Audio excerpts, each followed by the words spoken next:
got mail.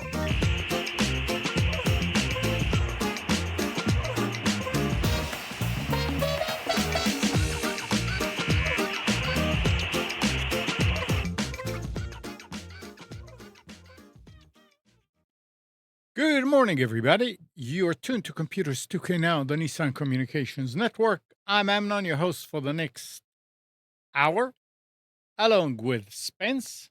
Good morning. I'm very happy to be here. Good morning. Uh, Yes, I'm on the beach. It's a there are very no nice, waves. tranquil day. It's No, kind of it's very, quiet. very calm. Yeah, very No wind, no nice. wave. Very, Great. very No nice. bugs. Yep. Wonderful. Temperature is exactly 72 degrees, and the lighting conditions are perfect. All right. I don't know where Gal is. I know Nick is not going to be here, and Katie is doing She's that doing her show. GalaxyCon, whatever is in What Raleigh. what planet did they go to? I don't know, but she's doing a con. Good. Our number is 919-518-9773. Computers 2K Voice on Skype. And today's show is made possible by vMix Software and is sponsored by Tom Sinclair of Live Streaming Gear. I have something to throw out there. Uh-oh. Anybody who's listening live, log into the chat and let us know if you know of any entities that are still affected by the CrowdStrike outage. Because I found out yesterday, I was meeting with a group of people through a civic organization that I belong to, who were telling me about their companies are still affected, uh, municipal services are still affected. People are using, like, they just fall back to whatever the old technology was because the systems are still down. I read something. Oh, Delta Airlines. Still affected. Still, yeah. Yeah. So it's like, how could this have been a simple driver thing that you could easily reverse? So Yeah. it isn't that, yeah, maybe at the desktop it is, but in the server environment, apparently it's not. So amazing. They said that the FCC or the FTC started an investigation about Delta to Yeah. see why they still are messed up. Well, I, Huh? at this point, don't have a lot of faith in investigations anymore. I tend to have preconceived conclusions. It's the funny thing is, I mean, this is really a funny thing. Uh, where is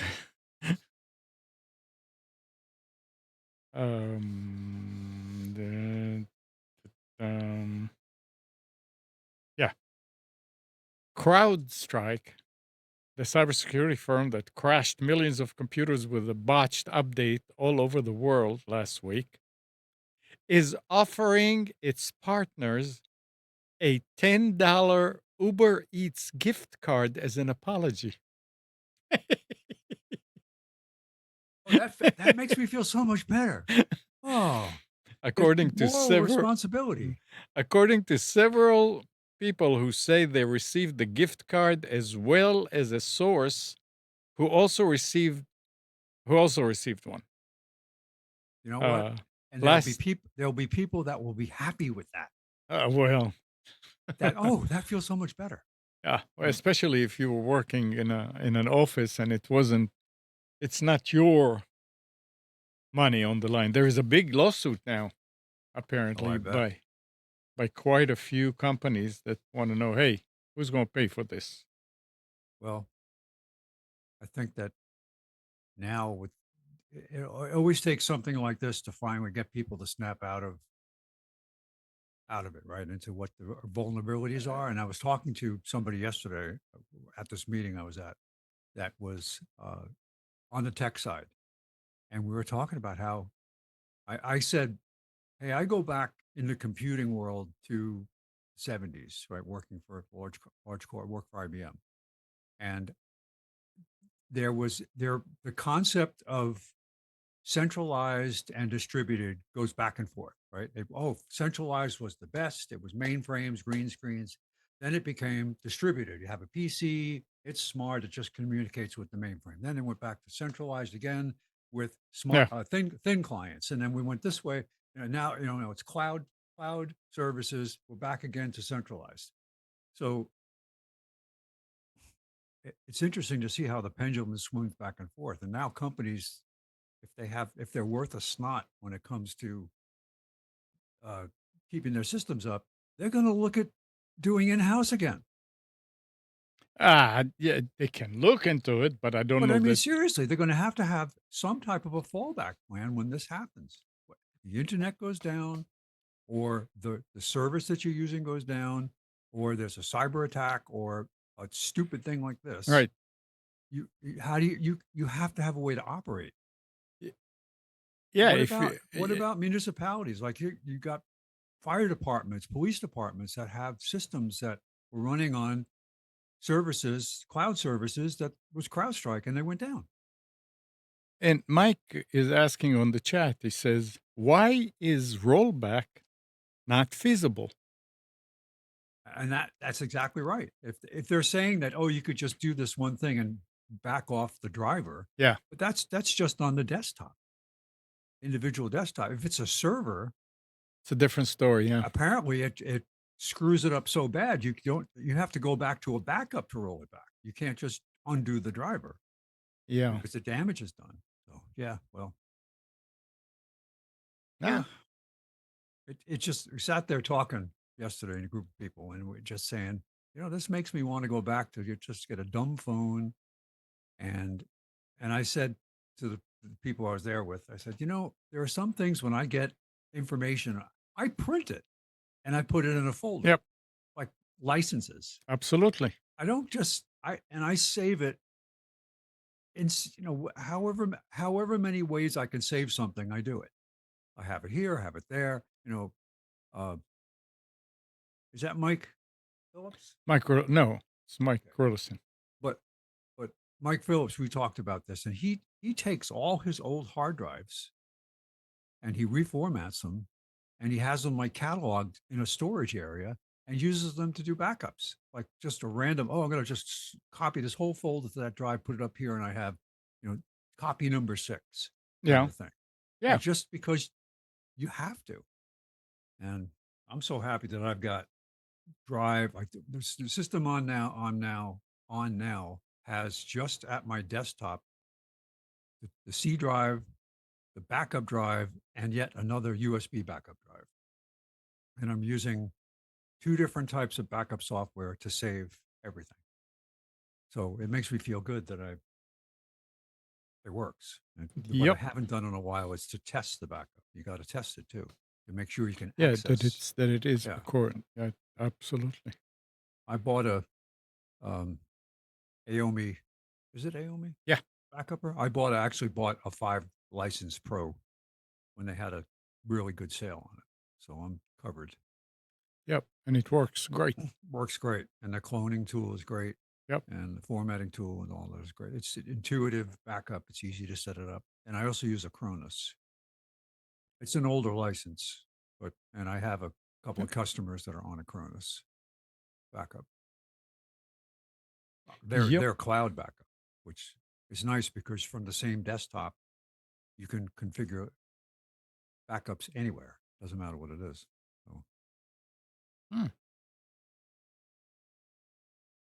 as long as it gives you a virtual drive instance somewhere on your machine, it doesn't care where it is. It'll back up to it.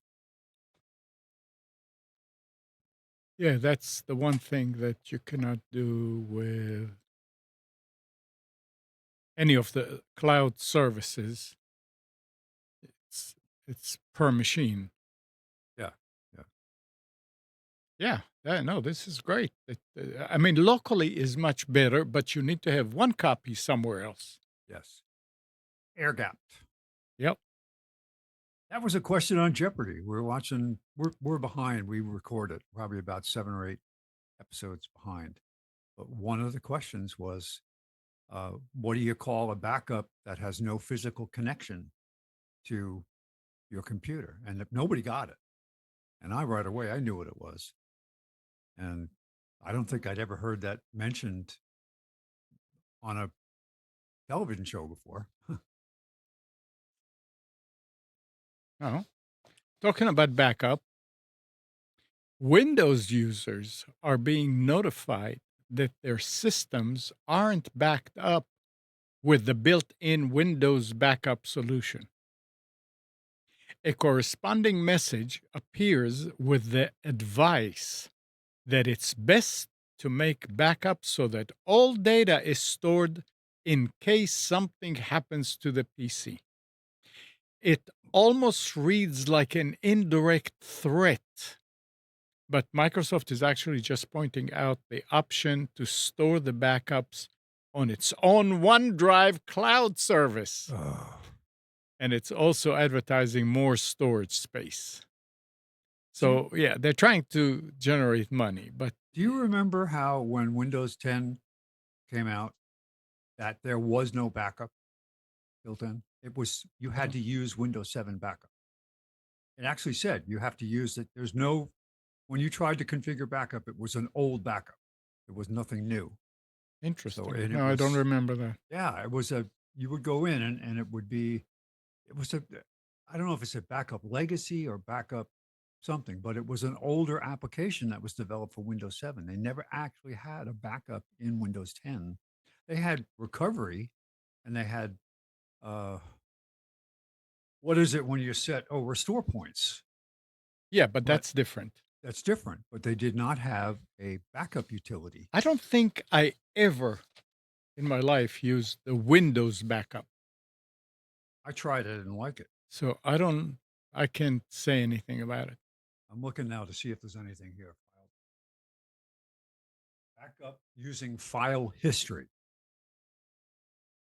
That's not I don't that know. does not it says automatic and it's turned on here. Automatically back up my files on. So where is it saving it? I don't remember ever configuring this. Yeah, I mean, we talked about it. I can't remember which program was it that does the like second copy. Um ASCOM, ASCOM, ASCOM. You can download it and you can configure it, and it's local, and you can tell it to copy stuff to another machine on the network or to a USB drive, and it will do it. And every time you change a file, it will right away update it. And Eh, this is the one you mentioned that has a free version? Yeah, that's the free version. Yeah. Will work like that, and it's great because you can tell it which folder. So if I mean, you buy an external drive, buy the same size as your drive. You don't need to back up the Windows folder, obviously. Just But data and settings. well, I mean, I would do the whole drive because you add something, another folder, so on. So it's fine. Buy a drive the same size as your drive in the machine Or bigger. or bigger, but Yeah. yeah, or bigger. And then use that program and it will build up and it will create another drive on another a copy of this drive other than the operating system on the other drive. The only time you can back up and use the operating system is if you clone the drive. You cannot copy the operating system. So most people can do that, and you leave it alone, and it does it by itself all the time. I'm intrigued here by I open the screen and settings on Windows 10, files backup. It says more. It doesn't tell me where it's on. It doesn't tell me where saving it. But right below it, it says looking for an older backup. If you created a backup using Windows 7 backup and restore, you can. It still works in Windows 10. Windows 7, it Yes, says. Windows 7. Yep, and that's Interesting. what I'm saying. That Yeah. it's been they've relied on that for so long because they didn't come out Yeah, with but you anything would new. think that they at least change. I mean, changing the text to say Windows 10 is not is not Oh, it's it's not going to th change the integrity of the program. That's interesting. I just clicked on more options. I'm waiting for it to open up now to Mike, see. it's ASComp ASCOMP. I think it's ASComp software, but ASComp is also a company that produces hardware. So if you look for ASComp backup maybe or something like that, it'll come up. ASCOMP. So I opened the backup options, and it says, even though it was turned on, it Yeah. says, "Your data has not backed up yet. Back It's up now." turned on to do what? No, well, that's exactly right. I went to backup files, it's Yeah. called, in Windows 10. You open backup options, and it says overview. Size of backup 0. Space on Seagate drive. This is the external drive, 7.27 terabytes available. Oh, Your data is not backed up. Back up now. And then it has options. Backup out every hour, and then keep your backups forever is the default. And it says save these folders, and it lists yeah. all kinds of junk, saved games, links, It's recorded it's calls. it's listing the folders that you created that are not Yeah. the Windows. I mean, it knows what's the Windows folders, but anything that you added, installed No, new it program. says documents, pictures, um, searches, contacts, Oh, favorites, downloads. All those are here. That's a bunch of stuff. And then it says exclude these folders. You can have yeah. exclusions and then back up to a different drive. I have never used this. I'll probably play around with this and see what it does. And if you It's click on the other drive, does it give you a list of the drives that are available? let's see. You need to stop using your current backup drive before you add a new Never one. mind. So Don't mess it up. this won't delete files Yeah, in your current drive. So you can actually have only one assigned. yeah, And it's right now it's my external Seagate yeah. 8 Leave it. terabyte. Yeah, leave it alone. Don't. All right, I'm going to go ahead and click on No. uh, well, not when the show's over. I'll click on backup now and see what it actually does and where it puts it. But I don't. I'm going to create a. It doesn't actually tell me where it is.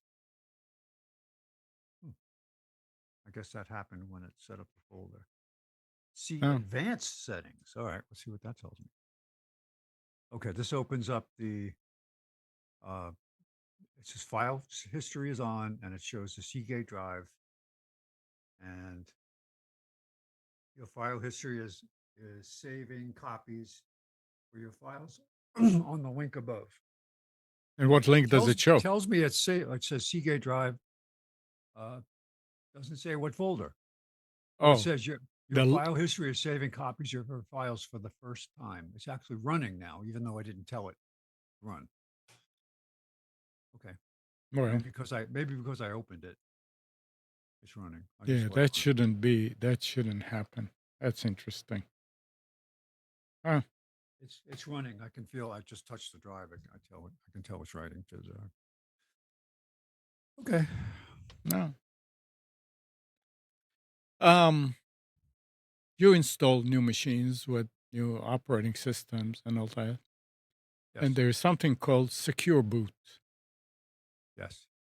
EUFI.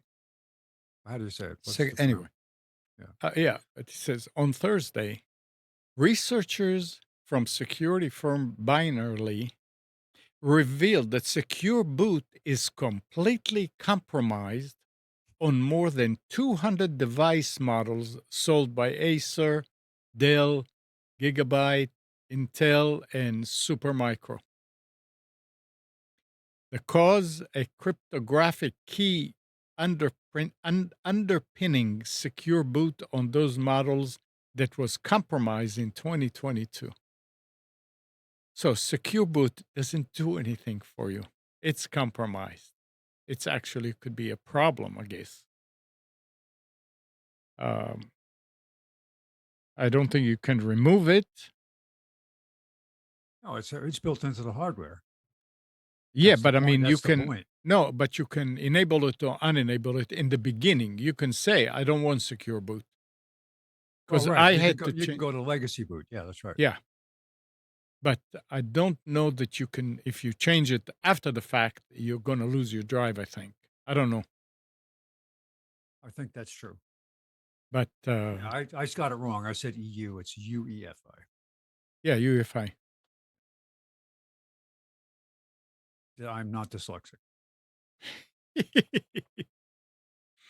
I always have to look at when I type to make sure I have it transposed something, a number. That's usually it. It's usually numbers. When I copy a pin, if I'm trying to remember a pin code to log in and it's 152654, I go 152645. um, which processor are you using? I'm using an FX, AMD So AMD. FX. Yeah, it's old, but Well, with yeah, it's an 8 core. It runs great. but Intel has the 13th and 14th uh, Again, generation of i9 and i7 and all that. I have I have an eighth generation, so it's old, but they're having problems with them, crashing and all kind of stuff. So they say no, they're Intel. on Monday, it initially seemed like the beginning of the end for Intel's desktop CPU instability woes. The company confirmed a patch is coming in mid August that would address the root cause of exposure to elevated voltage. Ooh, But if your 13th or 14th gen Intel Core processor is already crashing, the patch apparently won't fix it. great. Over So, voltage, elevated voltage. wow. It's just, I mean, it's, and this thing did not come up in production, quality control testing. That's kind of disturbing. Well, this is the whole Boeing Microsoft thing, right? Where they back away from doing real Yeah, tests, or yeah. CrowdStrike with their. I forgot that was the day they all went out for pizza, and they said, "Who's going to run this?" And like, The- somebody will run it. And they went out and they came back as, "Oh, it must be good. Let's send it." uh,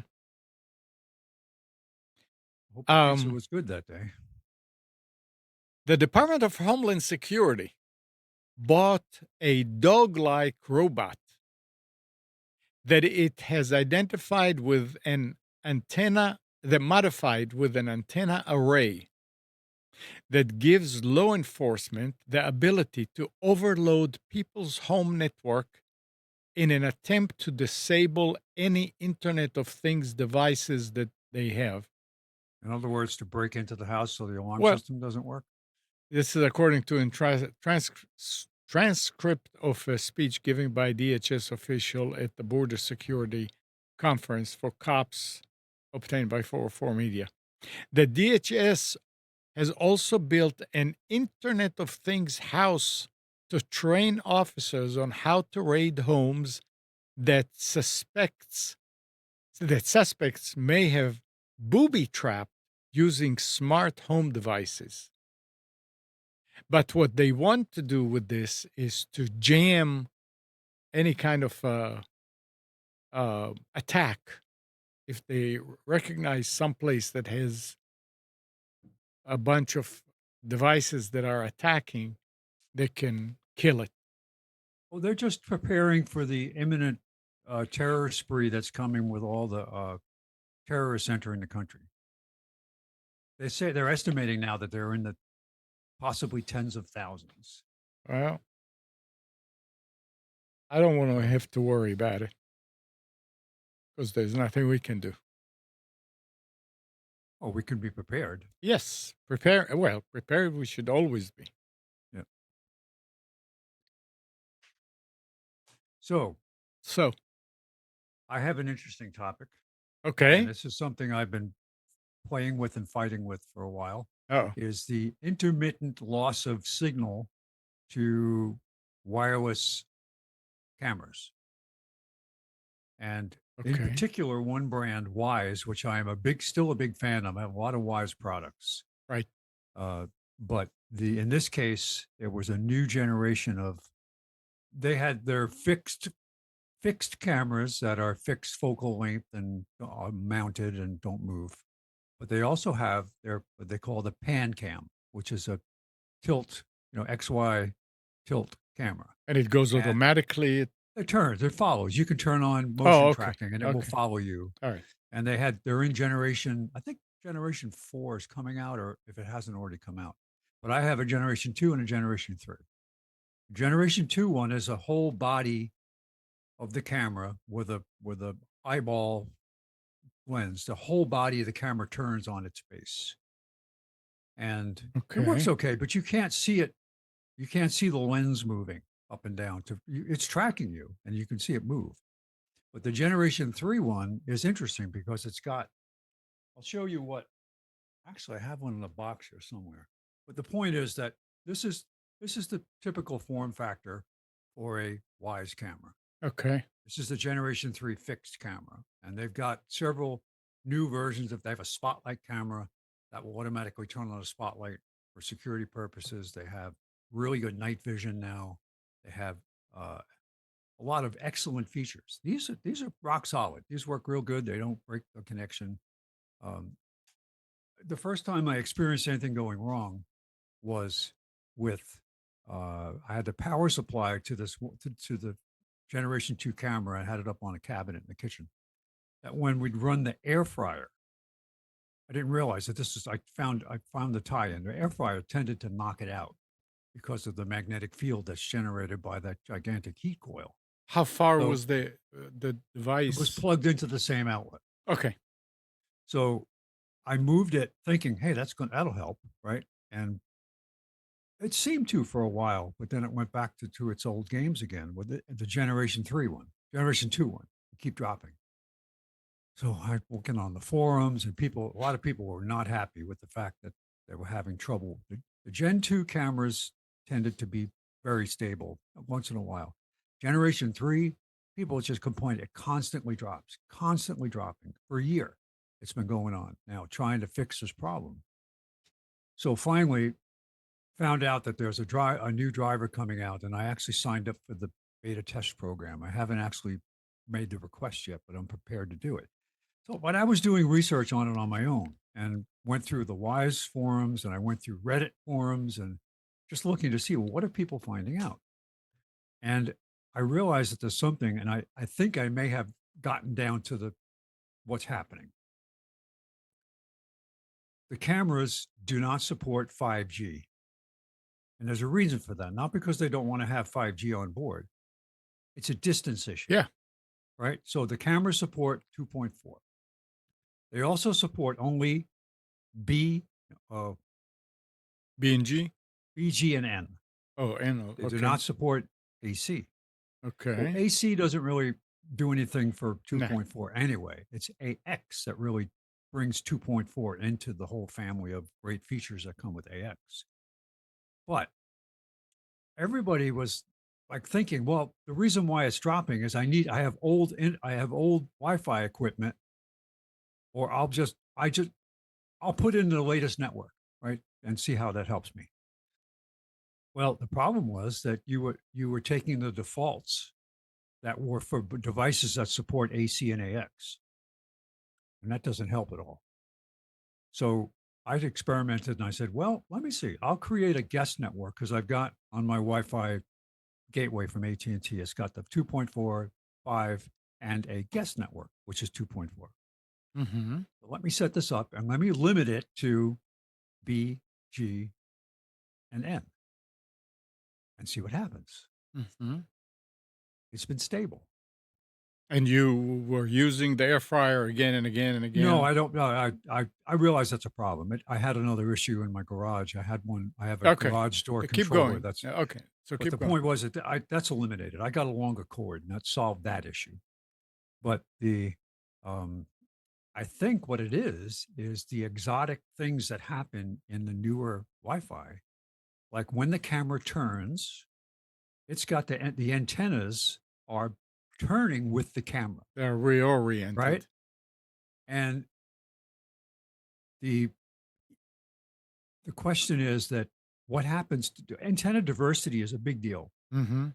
because with the way your antennas are oriented, if they're straight up to the side or whatever, the wave gets harder if your device that you're attaching's antenna is not oriented on the same plane, it makes it harder for it to connect. Right. It can, but it makes it more difficult and it slows it down because you want to be in line with the wave, right? The wave is going across up and down. And if you're on a different plane, it makes it that much more difficult. So I'm thinking that it had trouble keeping the connection because of the really wonderful features that are in the newer Yeah. access points Yeah. that help give you like multiple paths of connection. So turning it down to a lower version of Wi-Fi appears to have make it more Now resilient. there's one way that you can test it. How often did it happen before you made that change? Once a day. I would Sometimes within hours it would go Yeah, down. I would turn off the panning, the turning, Oh, right. Yeah. leave it Yeah. as a fix and see if it still happens. Then you know for sure. Then you I answer don't your question. I don't know on the new version 3 because that from the time I set it up, it always had tracking turned on. Oh, The original one, the 2, uh, I didn't have motion tracking turned on. s- So it was fixed. I could control it. I would go, I say, I want to look at I want to look at the kitchen yeah. and the family room while I'm away. So I would pan it back and forth and look. But I Okay, don't know. so That's a good point. I should turn it off on the other one. But I can't, I can look. I don't have my phone here. I was going to look now. It's been days and I haven't had an outage. okay, well that So I'm must be thinking because yeah, I connected it to the guest network that was basically dumbed down. I turned the bandwidth down to the minimum bandwidth. right. On 2.4, you can go 20 or 40 megahertz, and up in the AX area, you can go way up. I mean, you're going 20, 40, 60, 80, like that, 160 gigahertz, which is amazing, but it's not supported by 2.4. Oh, So maybe, and I haven't said anything on the forums yet because I want to make sure that it actually works. well, I mean if it's been days, I would say something. I said this may be the Yeah. solution. Let Well, other people also test what I it. was going to do is I kind of made uh, wrote up something that I was going to put on the forum to say, hey, I've been thinking about this, and I'm thinking that maybe it's not the camera, right? Maybe it's the sophisticated networks we have, and they've got in the AX, AC and AX, Mhm. and before that in proprietary versions, they had this fast handoff thing that usually was in when it was proprietary, it was a vendor specific thing where if you have two TP-Link routers in your wireless routers in your house, and you turn this on, it does a very slick, very fast handoff as you move through the house. Right, you're walking back and forth. You go from one end to the other, and you don't see a pause. It goes automatically. It's the same SSID used on both routers. And in AC and AX, that's a key feature, especially in the business world, because you have mobile clients walking around. You got people with tablets at a business walking around, And and you long want to make sure that distances. hands off. Yeah. So uh, maybe. Maybe. So Yeah, it's at least it was good because I stimulated some underused parts of my brain. this is why I love wired cameras. I do I agree. My Zomoto stuff it stays connected. It's wonderful. Yep. It's just now it's the resolution is pretty low and the night vision isn't great Oh, compared to the new stuff. But I love it because it's constant. It's constantly recording. and I mean, if you don't have enough light where you want it with the infrared, you can just buy an infrared Yeah. Oh thing. no, I realize. I mean, Yeah. it works. You can see stuff. It's kind of fun. I had now that I have with Wise, I bought. They had a deal on their Cam. They call it Cam Plus, which is their enhanced feature for cloud recording. You can have either just events recorded and saved in their cloud or constant saved. And you can set it up for saving it to the onboard SD card, which is nice. But and you can have access through the app to that. But the I noticed I was doing I forget what I was looking at, but I noticed that the security light in the backyard came on a lot this one night. I'm like, oh, that's weird. What's going on there? So I went to the Zomoto camera and I see this raccoon. I think it was a raccoon or a possum walking across the deck, Yep. and it kept setting off the camera. And then I used the other camera I have on the bird feeder. I could actually get a night vision color version of it. Wow. Yeah, it's Yeah, pretty that cool. must be newer. Yeah, the night vision, the color night vision is actually pretty slick. Yep. They have the spotlight camera. I think is great because you can put it out there waterproof. You put it out there. They have a new waterproof power supply. It's got the same connector, and the connector is a rubberized. Like the camera has a little pigtail coming out of it, and you plug the power supply cable into that, and that's waterproof. And then you can run the cable, and it's got an outdoor power pack that's waterproof, and then a cord, and it's long. It's probably about 20 feet long, and you can plug it into something outside, Huh. and so it's nice. Um, Yeah. the only thing you in the original family of products you could do is have uh, a battery powered Yeah, but camera, that's not for video. but you have to recharge it every so often. Yeah. So it wasn't convenient. Yep. Kind of like that Netgear. Remember Netgear had their outdoor system, but it was all battery powered. It was motion capture only. You couldn't use it for continuous recording because the battery would Yeah, die it too would quick. just take a shot. I mean, Yeah, yeah, yeah. kind of like a game camera. Right. Yeah. Yeah, probably the same technology. So, All right. all right, sorry, I went on a very long winded. Talking Um, about communications. NASA researchers have successfully tested laser communications in space by streaming 4K video footage originating from an airplane in the sky to the International Space Station and back.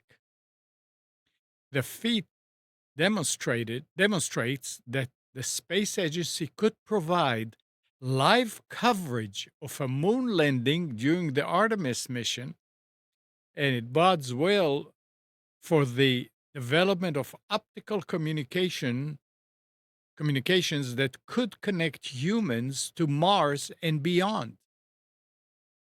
NASA normally uses radio waves to send data and talk between the surface to space, but says that laser communications using infrared light can transmit data 10 to 100 times faster than radios. the funny thing with this is that it's not new. But what There, happens when there's a whole bunch of beams and they start crossing each other and yeah. So then you're like the conversations get mixed. I don't know. I mean, No, it'd be secure. It's encrypted. So but we no, what happened? I mean, they say don't ever look into a laser.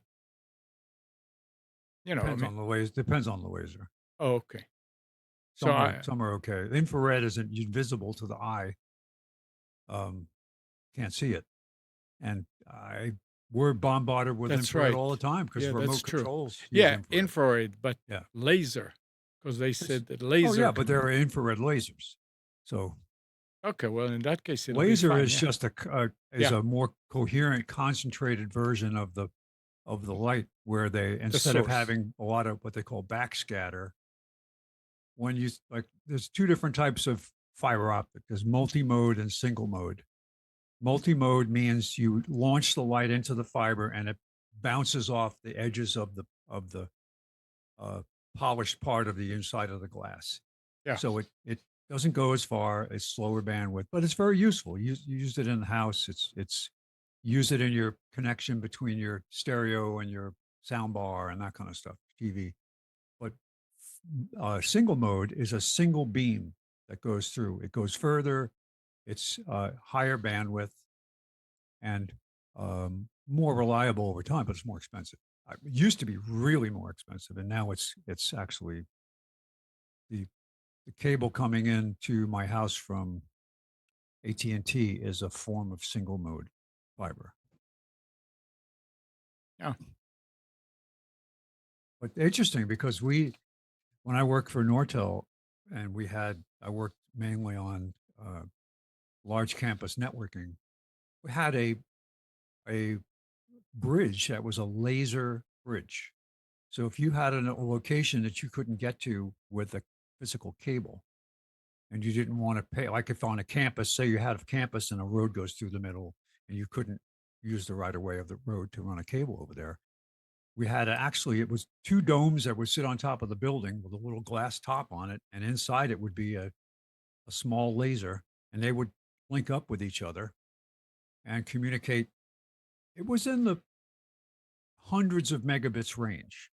At the time, that was amazing. But you could link two buildings together using a laser device. The problem was when you had heavy rain or fog, it would affect the speed of the connection. Well, I mean, affecting speed is okay.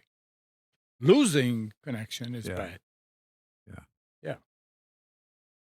Oh, this Uh, is so fun to talk about this old stuff I haven't thought about for a long time.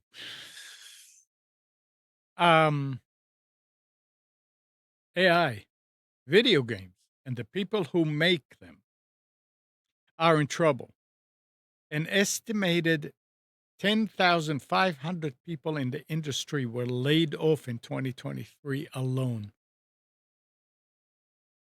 This year, layoffs in the nearly $200 billion sector have only gotten worse, with studios axing what is believed to be 11,000 more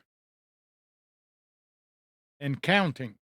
Microsoft, Microsoft, home of the Xbox and parent company to several studios, including Activision, Blizzard, Shattered Tango, GameWorks, and AlphaDog Games in May.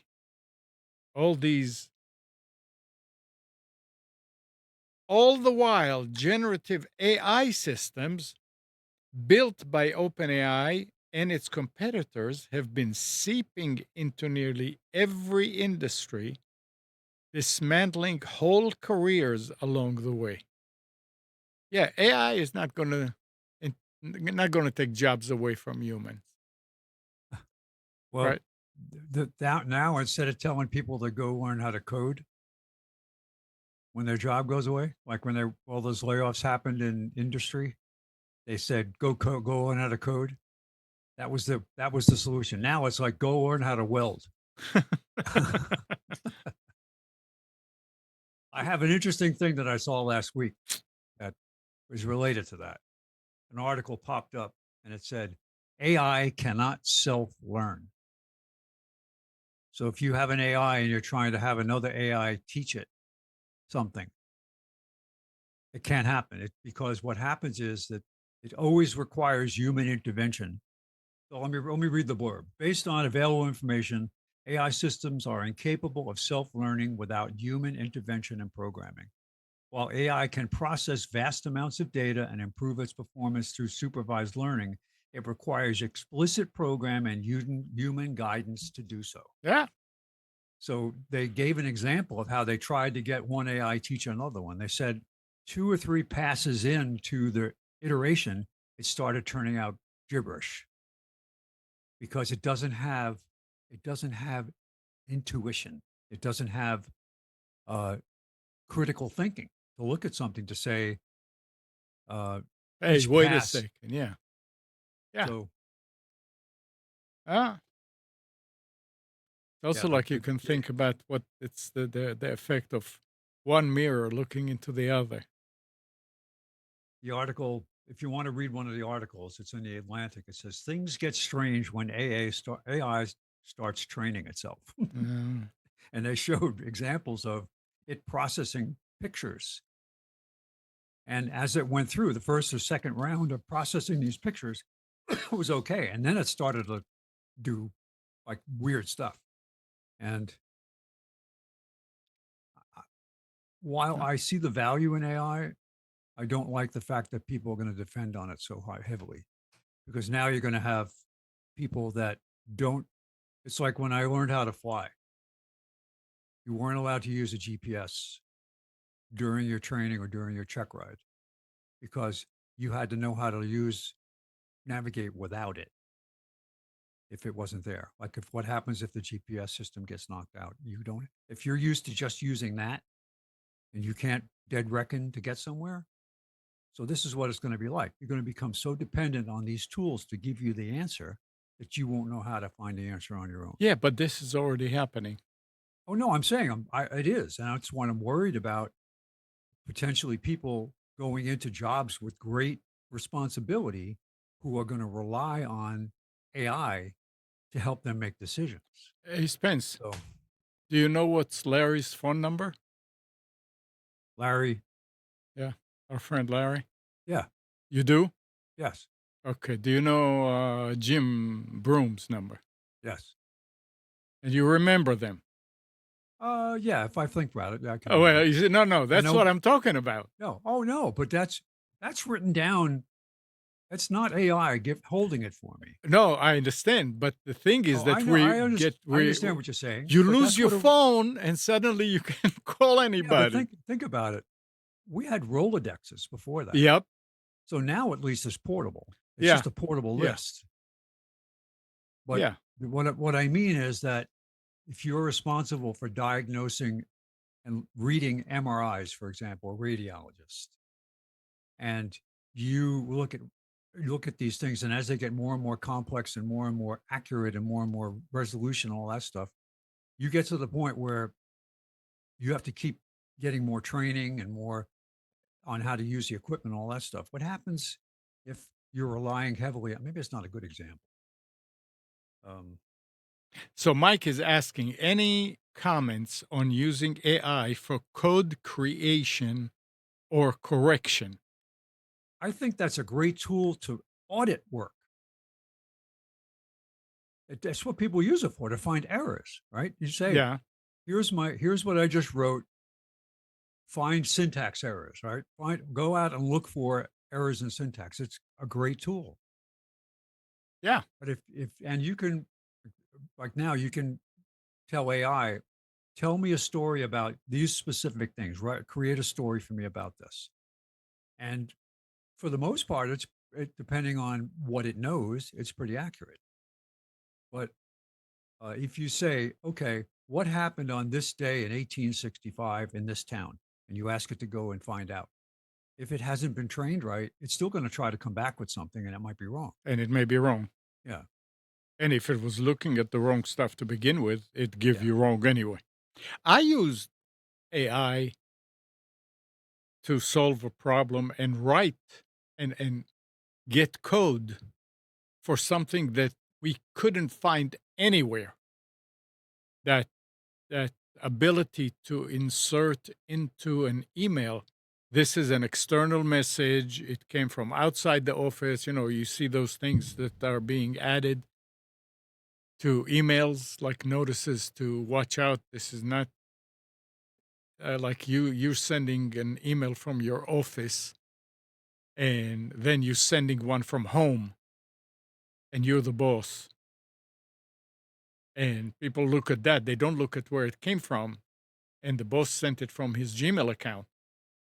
It tells you this is an external one, external email. It's not part of the office. So nothing like this was available that we could find for Linux. For Windows, yeah. Outlook will do it, all kind of other stuff. But for Linux, no, there was I search and run search, and we were trying to find and nothing. Then finally, somebody was saying, "I'm not just ask ChatGPT." I went and I asked ChatGPT, said, "Certainly, give me the code." I showed. I mean, I'm not a programmer. I gave it to Ron. He said, "Wow, where'd you get this?" And I told him, and apparently it found it somewhere that searches did not bring it up, or maybe if you went into the 70th 75th page of Google results, you'll find it, but who does that? So it's fine to do stuff like this, but I mean, we had to take that line, and Ron had to build something around it, but this was the actual mechanism, Oh, I and it I worked. I don't doubt the value of it. I mean, it's Yeah. definitely there for, but you've, like it said in the learning thing, that you still have to have human intervention to, you can't just have, I just wonder about how many, will we have enough people to do the right human intervention? If it's required to keep it accurate. So we have to audit it to make sure that it's actually accurate before we put it, before you put that, oh, I built it. I had AI write new code for checking the temperature on my nuclear reactor. And wow, just give it, we'll try it. Well, let's beta test it. Just put it out there. Mike is So, saying I ran, give or take, 600 lines of R code through AI and got back something that ran to completion when the input had failed. failed. I'm not following. Friends, Well, I mean, I think it means that it should have ab-ended when it detected that something had that failed. there was an error. Yeah. But Huh. what did I just noticed something in the Zoom meeting? Yeah. It Oh. just there's a countdown timer up there that just it was counting down and now it's 0. But is that the one that it's just weird. Oh. That means They, that it's been an hour oh, but since. that's not a cut off the meeting timer. That's Where? just I a don't timer. see it. I see it. It's in kind of yellow orange in the upper right. It shows a countdown timer and it just counted down to 0. Yeah, I don't see that. That's maybe Maybe on because yours. Maybe that it's could on be yours. on the free version. You see that because it gives you 40 minutes and it counts Right. down from that to That shut may off the be. meeting. Yeah. Could be. I never saw that before. Yeah. I had nothing but uh, problems with Zoom last week. There was an update, and it completely screwed up the schedule. Mm. Um, our meeting, our sessions every Sunday, I had it set up for years. Suddenly, it's not there, and I got in touch with them, and they were saying, "No, this should and that shouldn't happen, and then do this and do that." And yesterday, I was told to just change something in it. I changed it, completely changed the ID and password, and the display now. I mean, and so they told me to set up a new to recreate the session, and I did. I made it for a year, and when you go in, you know how you see the invitation. Yeah. Well, the invitation has all the dates in it, like along like a CC when somebody does. It's ridiculous. It is absolutely ridiculous. They So I need. hired all the people from CrowdStrike that were laid off because of the outage Uh, to come in and help with their update. uh, I feel bad for the people who are at the core of that whole thing. It's like well, what happened to yeah, them? I mean, it's a big mistake. And it got somebody needs to be held accountable for it. and they will But be, I'm sure. and hopefully, Yeah. I mean, if it was U.S. government, it wouldn't happen. Yeah, They right. just move them on to another job. If it was US government, it would have lasted longer, I think. All right. We've been here an hour. You started a few minutes late. Yeah, well, it's 10:03 now. It's fine. Um, Anything else you want to add? No, not really, except that I I have to say that I know I'm reliant on information technology in many parts of my life, and it's very useful. But I would really hope that new generations would be taught how to investigate and to research and think about a problem and have.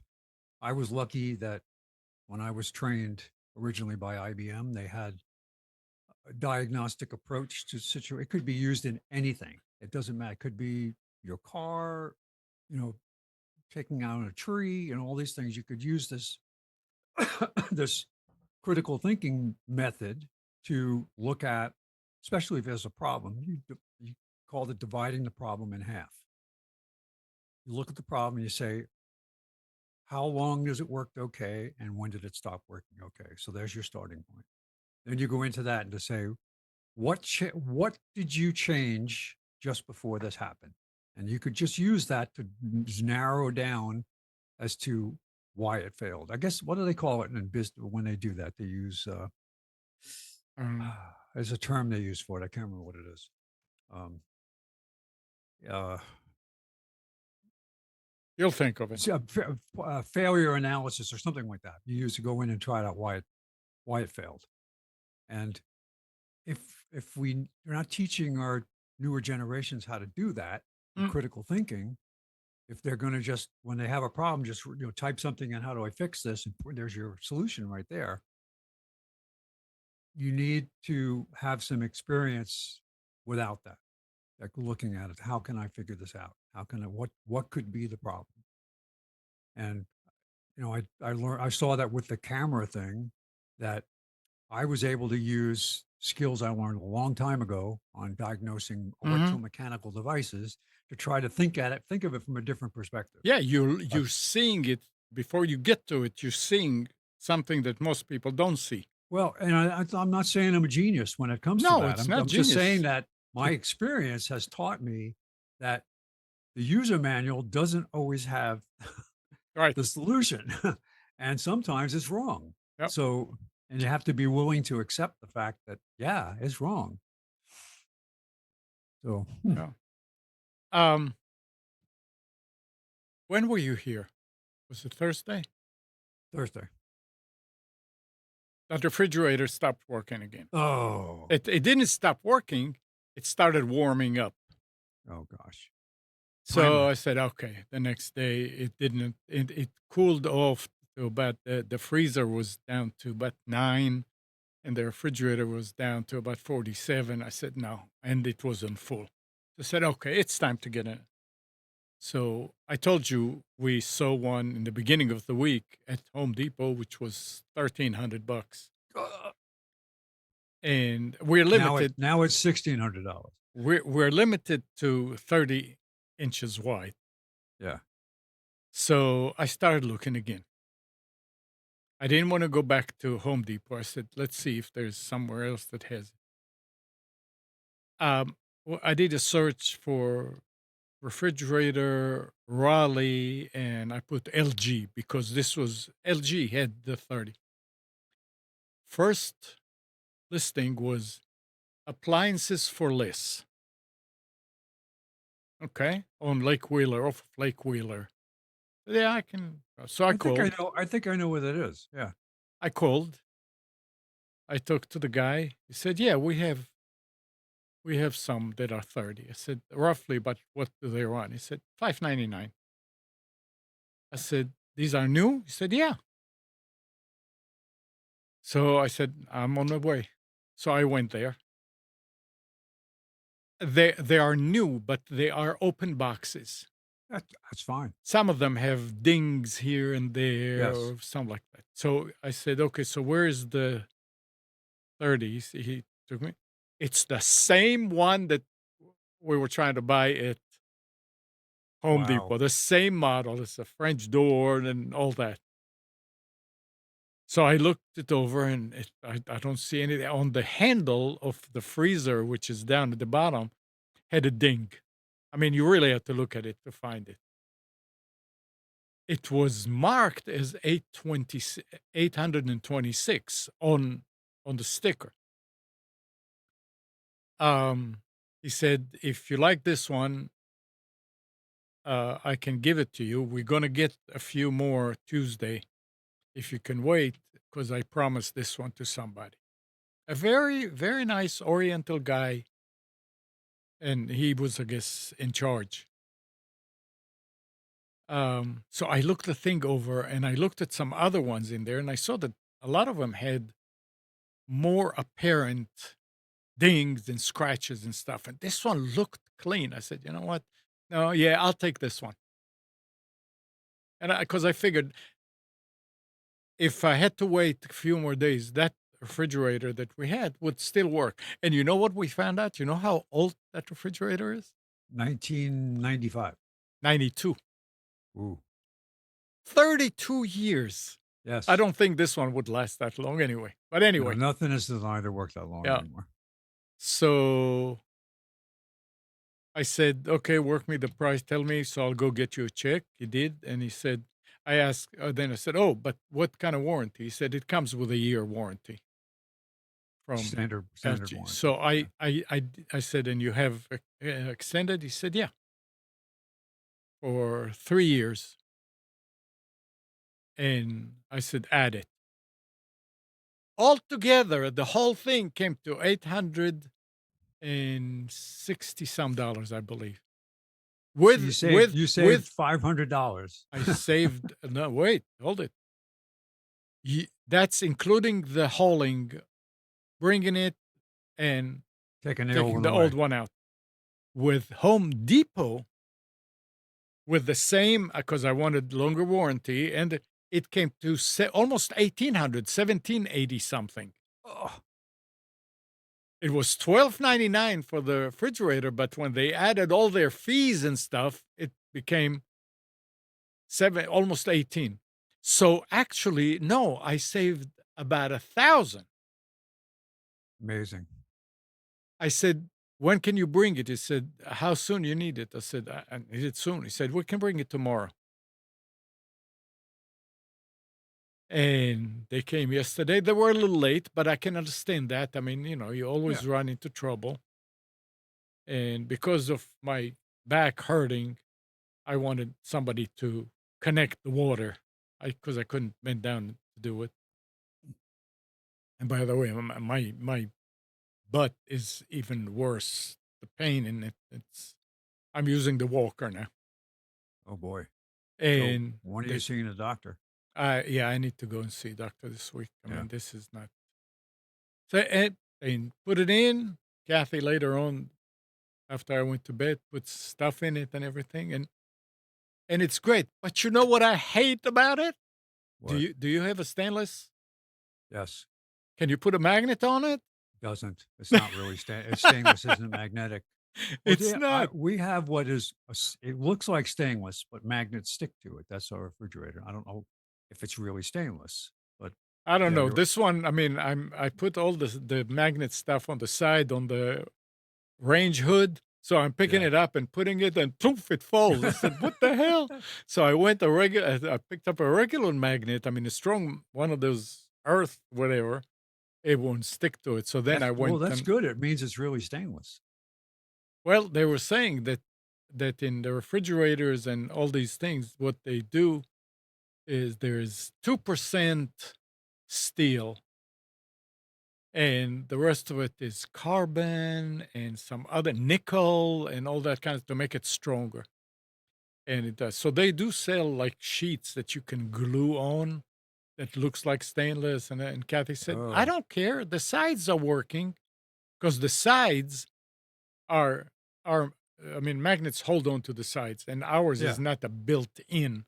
So it was she said, no, that's enough space. So the front is going to stay clear. Yeah, But ours is, anyway, just the doors are stainless and the sides are yeah. black.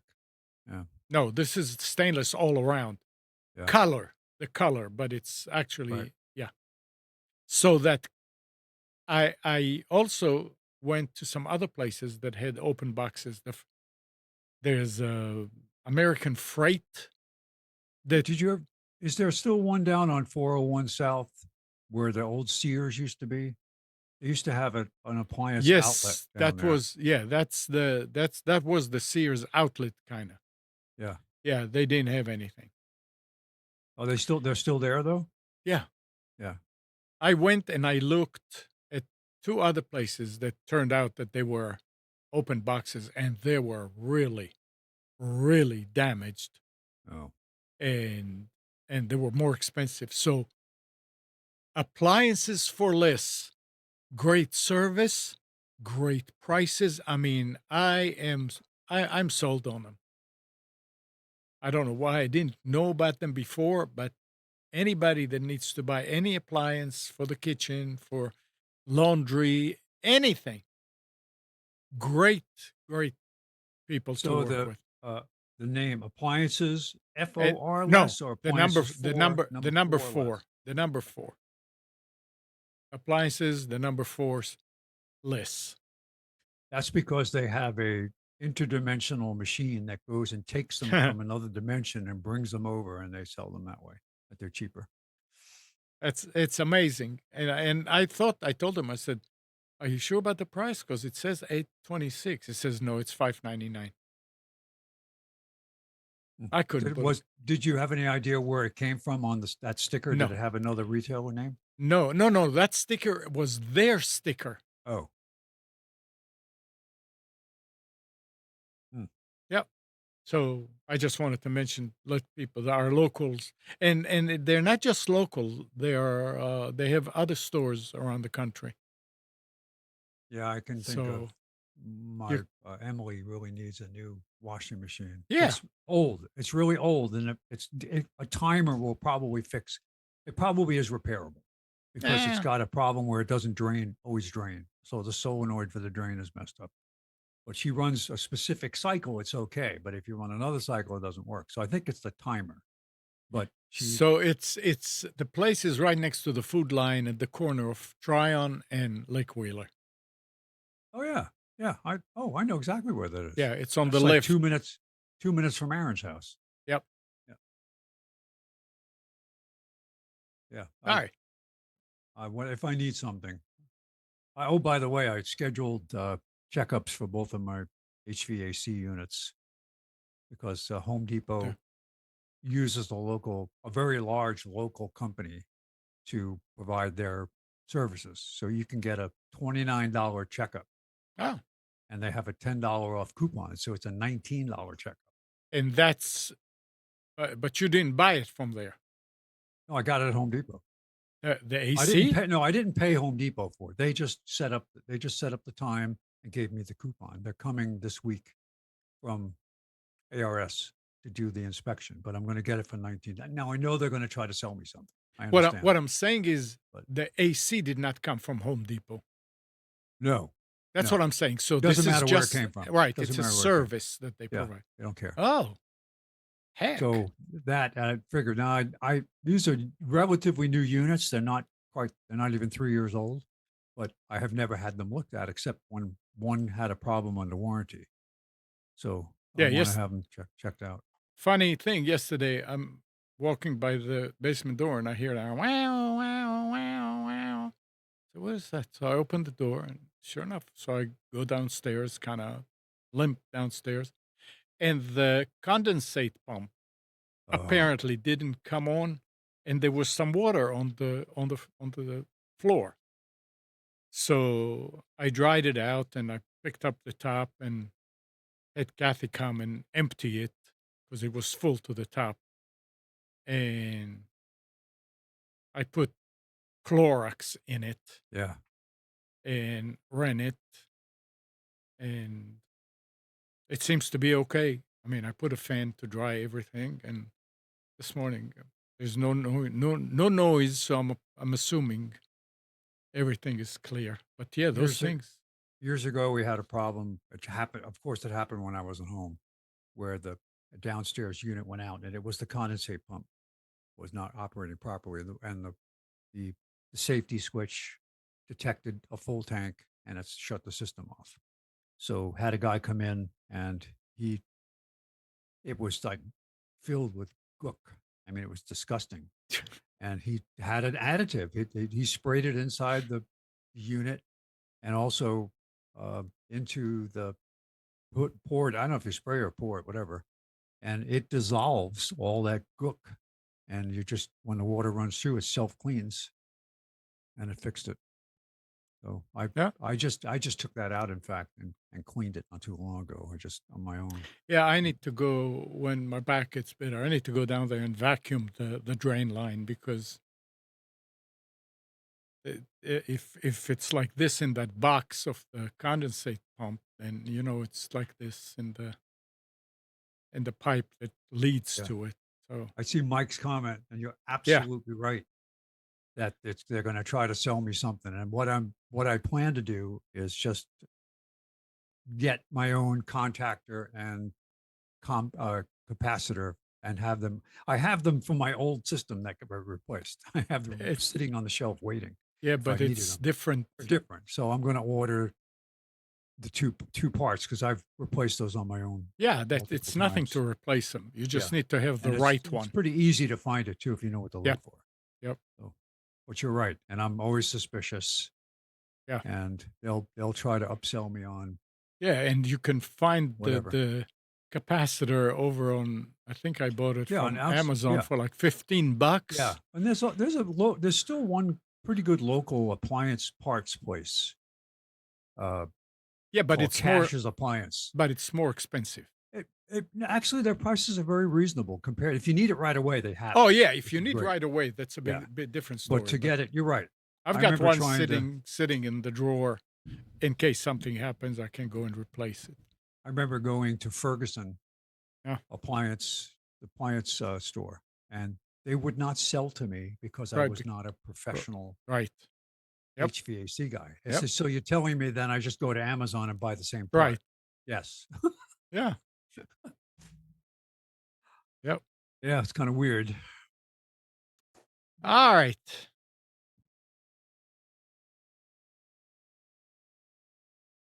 Yeah, Well, just to say to Mike's comment about how they're charging, I heard this from multiple people. They're charging $300 to replace a I capacitor, know, which is ridiculous. a $15 capacitor. It's the industry has gone insane. I had to replace it once, and I had to do a lot of research after the fact because it has, like, 4 legs or something, and I wasn't sure, so after I put it on, I took a picture of it and saved it, printed it, and put it together with a capacitor, so the next time if I need to replace it, it's 1, 2, 3. Contactor, I never replaced, but I've had them cook off hmm, that have burned the contacts up, stop working. And that's what like I said, I still have new ones in a box in the yep, garage from the nice. prior units. I know it's not going to work, but and the capacitors now are getting weirder and weirder. Used to be they'd have two, but now they have dual capacitors, I don't know, it's all I which got remember. one capacitor with two different functions, which is probably a lot more expensive, but Alright, Spence, interesting. All right. let's end this here. Thanks for coming in this Oh, morning. well, thank you. No, thank you. No, Oh, thank you. thank you. No, thank you. No, thank you. And good morning, Kathy, Hannah, Nabil, Mac, Norm, Katie, and Dana, Dina, Mati, Eleanor, Sarid, Yaakov, and Yael. Thanks everybody for tuning to Computers 2K Now. We hope you enjoyed and maybe learned something from our time together. Remember to practice safe computing, back up your hard drive, and update your virus scanner. And change any same passwords where you use them. Do not use the same password in two different places.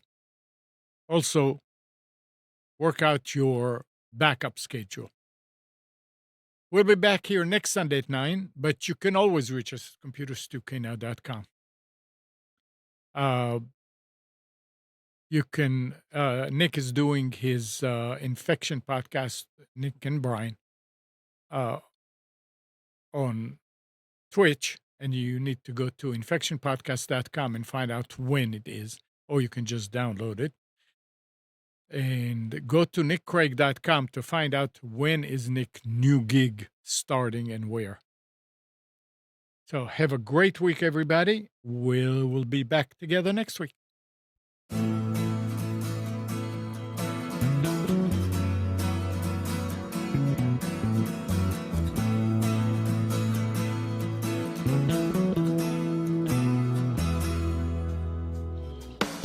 You are tuned to the Nissan Communications Network.